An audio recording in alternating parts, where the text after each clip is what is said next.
टिंकू, अपनी शरारतों से बाज आ जा, कल को तुझे ये बहुत महंगा पड़ेगा। माँ, तुझे तो पता है मुझे जादू करने का कितना शौक है। मुझे तो जब भी मौका मिलेगा मैं अपने जादुई हाथों से जादू करके शहर वालों को परेशान करूँगा। हा हा हा हा। माँ की पिटाई से बचकर टिंकू बाहर आ जाता है। कभी वो लोगों के कपड़े रंग बिरंगे कर देता है। हाँ,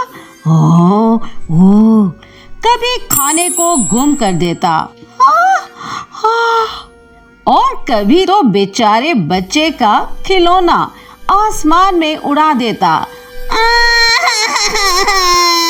उसकी माँ उसे रोज कहती, ए टिंकू बेटा, अपनी शरारतें छोड़ दे, वरना एक दिन चिराग में फंस जाओगे। जब एक बार चिराग में फंस गए ना, तो किसी इंसान के गुलाम बनकर रहना पड़ेगा, फिर कोई तुम्हें आजाद नहीं करेगा। लेकिन टिंकू को अपनी शरारत की दुनिया में बहुत मजा आता था। उसने माँ की बात कभी भी दिल से नहीं सुनी। एक दिन टिंकू को हमेशा की तरह भूख ने सताया। उसने सोचा क्यों ना कुछ बाहर जाकर खाया जाए।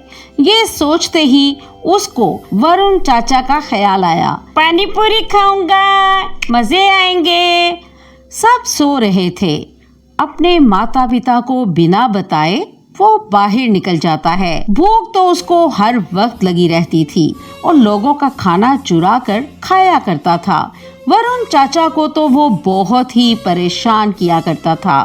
वरुण चाचा की पानी पूरी खा लेता था और फिर वरुण चाचा एक गरीब व्यक्ति था। वो बेचारा पानी पूरी बेचकर परिवार वालों का पालन पोषण किया करता था। अरे वाह, पानी पूरी तो तैयार है और वरुण चाचा भी सो रहे हैं। मैं घर में घुसकर सारी पानी पूरी खा जाता हूँ। थोड़ी ही देर में टिंकू सारी पानी पूरी खा जाता है और वहाँ से खुशी खुशी चला जाता है। हे, बहुत मजा आया। याहू।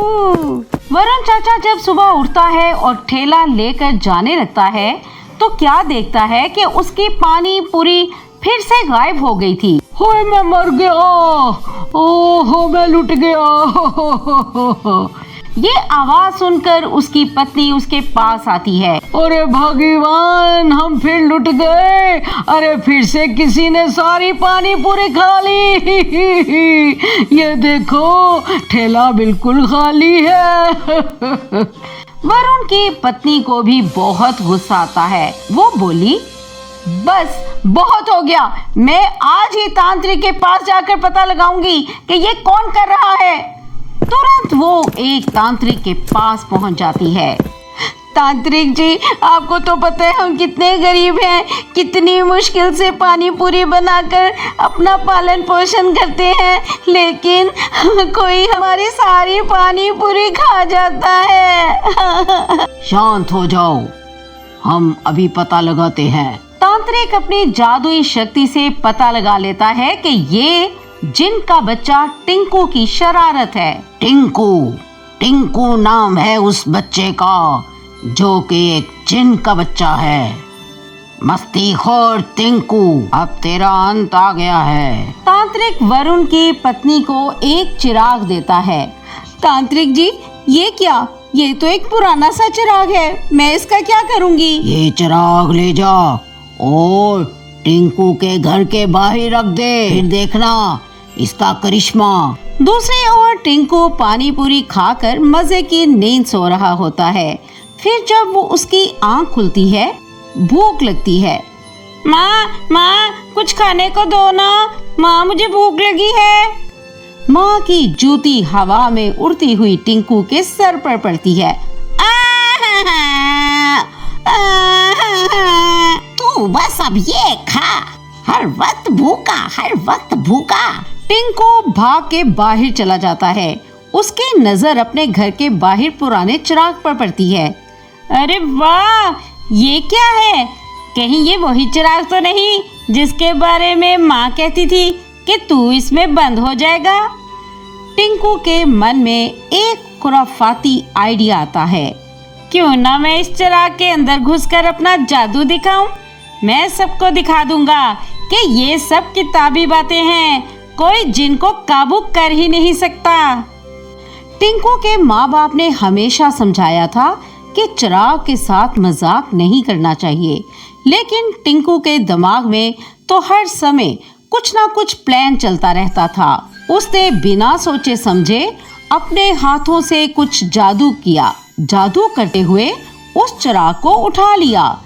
जैसे ही उसने जादू का चिराग उठाया, उसके अंदर से एक जोर की रोशनी हुई और टिंकू खुद उस चिराग के अंदर फंस गया। अरे ये क्या हुआ? अपने जादुई हाथों से निकलने की कोशिश करता है, लेकिन कोई फायदा नहीं होता। टिंकू को समझ नहीं आ रहा था कि वो क्या करे। वो हाथ पांव मारने लगा। उसका कोई जादुई मंत्र काम नहीं कर रहा था। वो चिल्लाया, मुझे आजाद कर दो, मुझे बचाओ, मुझे बाहर निकालो, कोई है? फिर उसे एक आवाज आती है, अब तू किसी इंसान का गुलाम बनने के लिए तैयार हो जाओ टिंकू। अब टिंकू को समझ आया कि उसने कितनी बड़ी गलती कर दी थी। वो चिराग के अंदर घूमता रहा, अपने जादुई हाथों से निकलने की कोशिश करता रहा। उसी शहर में एक गरीब व्यक्ति राज नाम का उस चिराग को देखता है।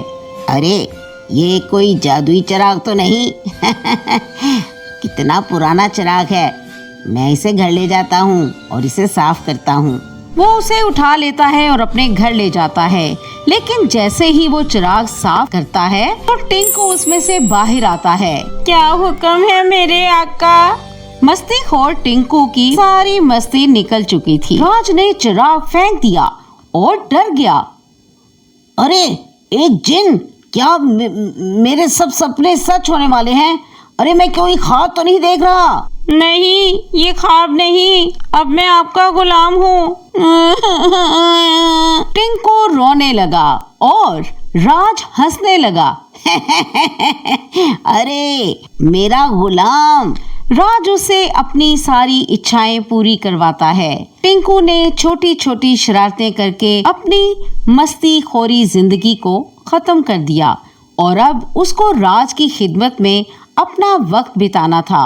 अब उसके अंदर एक उम्मीद थी, शायद एक दिन उसका चिराग फिर से उसकी माँ के हाथ लगे और वो अपने बेपरवाह बेटे को फिर से आजाद कर सके। तो दोस्तों, इस तरह मस्तीखोर टिंकू एक चिराग में फंसकर दुनिया को समझा गया कि जिंदगी सिर्फ शरारत और जादू से नहीं चलती, बल्कि माँ बाप की बात भी सुननी पड़ती है। इसी तरह की और कहानियों के लिए सब्सक्राइब करें हमारा चैनल केतून स्टोरीज।